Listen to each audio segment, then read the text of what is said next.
Hello, veritas at libertas. Well, I've taken a long time to answer your video response now. It's highly overdue. I'm very happy that you have responded at all. And of course, I liked your video, but I do take issue with some points, yes. So I want to talk about natural monopoly in a new light. What does that mean? It's simply a new market circumstance where natural monopoly arises. In your and my understanding, it's non-coercive and highly inevitable. That's the new feat, the interesting feat. Technological monopoly is not inevitable and only existent over time, and coercive market power monopoly is can be pretty stable. I'm going into that a little bit later, but that's what I'll be talking about firstly. So to give monopoly a newer angle, and then I want to talk about what is the consumer's power. It's best if I talk about it now. So the consumer can only do one thing. He can go over from one supplier to another and buy and vote with his buying power. So if I don't want to support one product, maybe PCs, I buy Apple, Macs. That would be the example that you have given. And you have said underhanded tactics enable the demise of the monopoly. That is a bit of a paraphrase, but you've said this enables the emerging entrepreneur, and the consumers will go over to the emerging entrepreneur and buy from him and stop buying at the monopoly.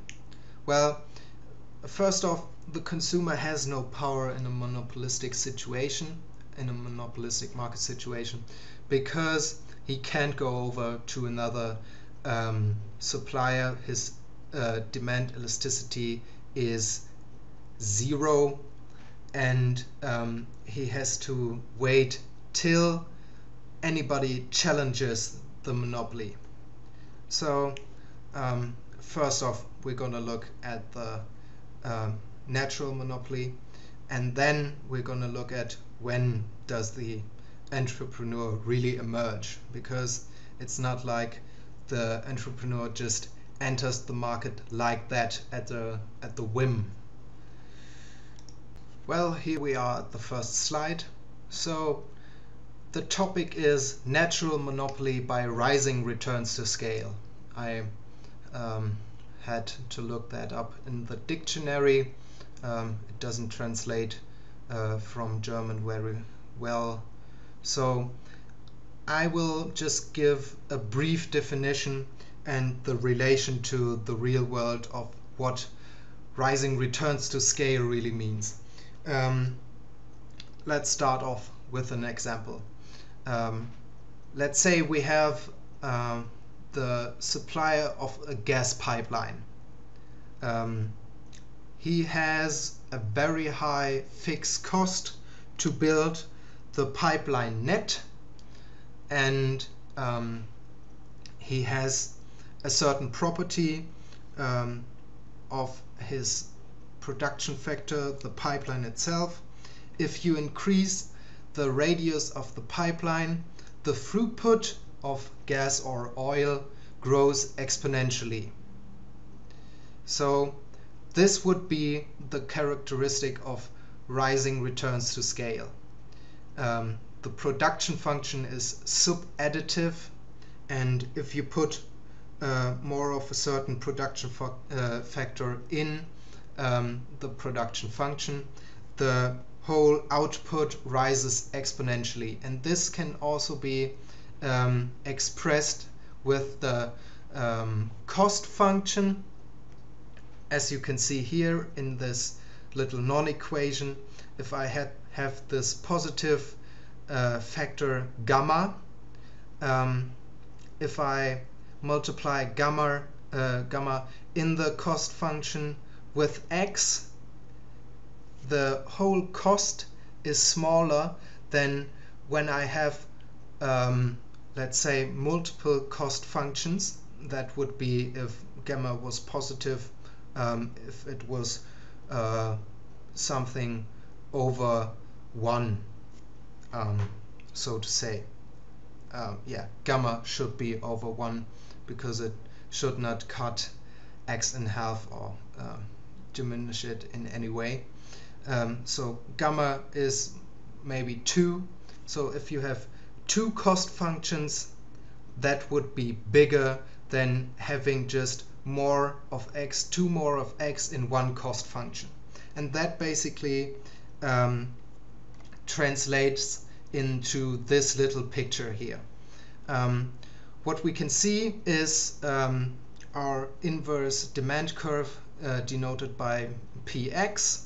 This is what the people ask for.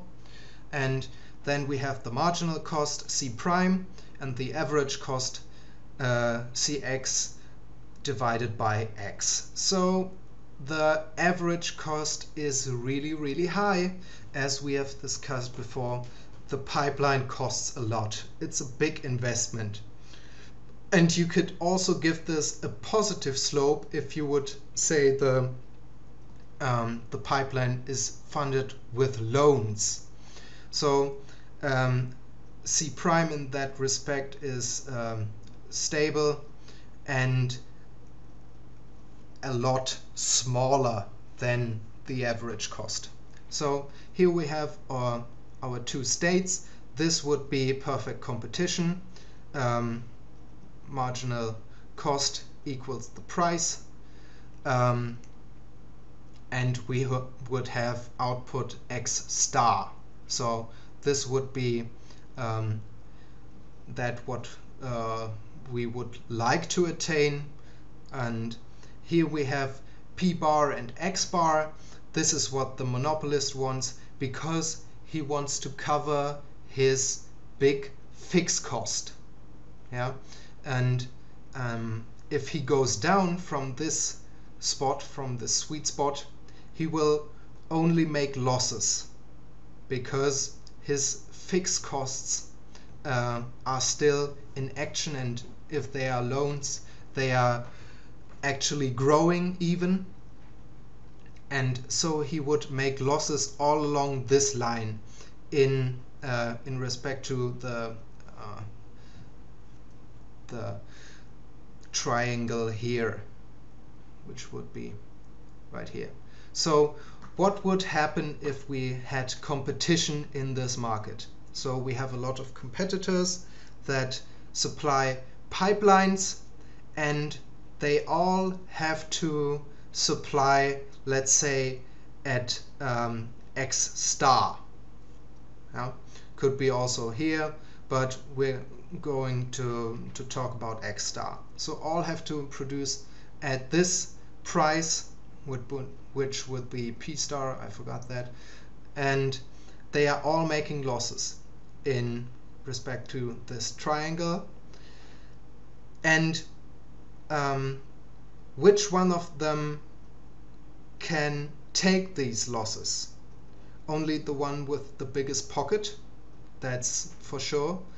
And all the others who can't take the losses anymore must jack up their prices and are booted out of the market, because consumers are not stupid, you're completely right, and they will change their supplier.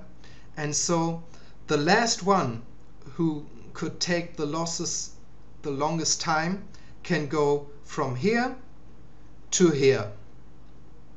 And I'm not even talking about cartel. This kind of competition would be called ruinous competition.